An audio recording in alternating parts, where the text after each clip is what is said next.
Hello, welcome to RevelatorAlf. I hope you're all well. I want to give you a quick reaction video to BSA Thunderbolt that they've just released or just announced. This is the fourth bike since they restarted 2021. Once again, apologies for my surroundings. I'll be back in the studio shortly. I'm still out on the road, as it were. But look, this bike that they've just announced, a mini adventure bike, is kind of a little bit like the Himalayan, really, Royal Enfield Himalayan, but a little bit more, it appears to be on steroids a little bit than that. But I say it looks really good. I'm really impressed with this.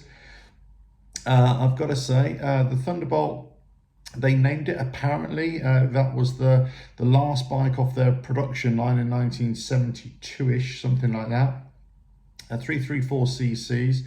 The pictures look really good. I've got to say, simple bike. I mean, that's kind of what you want, really. Small cc, relatively lightweight, easy to maneuver around. It looks the part, and if it rides as good as it looks, I think BSA are onto a winner. And at the end of the video, I'll say, you know, what I think about the price and everything. But so far, of what I've seen, it looks really, really good. Now, the release date for this is not exactly known as yet, but they are quoting to be the middle of 2026. So March, April, May, something like that. Who knows? Could be a little bit later than that. But I say, so far, just by the visuals, really impressed with it. In fact, I'm really impressed with BSA under Mahindra. You know, they've come back. This is their fourth bike. They produced a couple of the bikes, and they're coming in on price. Yeah, small displacement engines, but they look good, and they're coming in on price. I've got to say, they're great. You know, again, another European brand, or in this case, British brand, taken over or revitalized or re-energized by an Indian manufacturer, and they come in with all that Indian know-how, that cost effectiveness as well. So look, and it's producing bikes that people are going to want to ride, and they can afford or easily afford as well. So again, really good stuff here.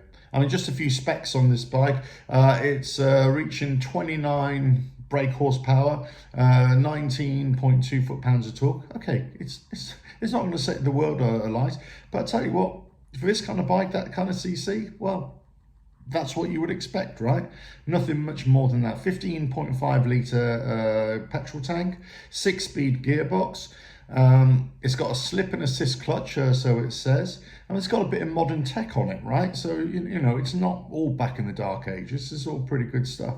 185 kilos, you know, so on the weight. So it's not the lightest, but it's also not the heaviest I've ever seen. It's got 21-inch front, 17-inch rear wheels.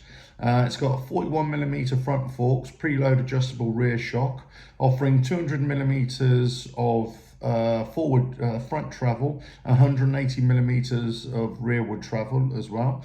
Seat height is around about the 815mm. Single cylinder, so a narrow profile. It's basically saying, you know, I'm reading off the, paraphrasing off the Motorcycle News article. Very good here article there, so you should go and read up on them. So look, it's got a little statement here from the head of Mahindra as well, you know, what his vision is, and basically what his vision is of BSA and also this. Despite the modern performance and likely affordable price tag, the Bantam is currently, the other bike that they released earlier this year, is $3,499. You'd also get a surprisingly good level of standard electronic kit too, including 2 ABS channels, available in 3 modes. So yeah, different ABS settings. A Bluetooth connectivity to the dash, means turn-by-turn navigation, USB port for charging devices, bash plate, hard knuckle guards, hand guards, and yeah, this looks pretty good. I would imagine this is going to come in around about the £4,000 mark, maybe a little bit less, something like that. If there are other bikes to go by, nothing more than £4,500. I'd be very surprised if it does that.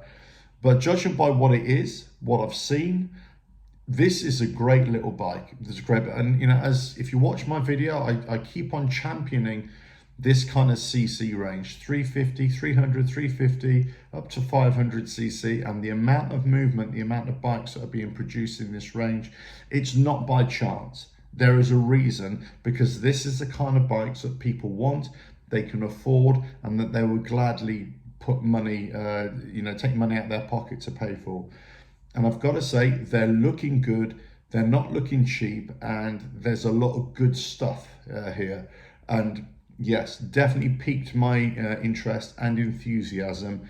And if I had to have a second bike, or if I was downsizing and I just wanted a little run around, either urban riding or just short distances, I'd be sold. 100%, I'd be sold on this.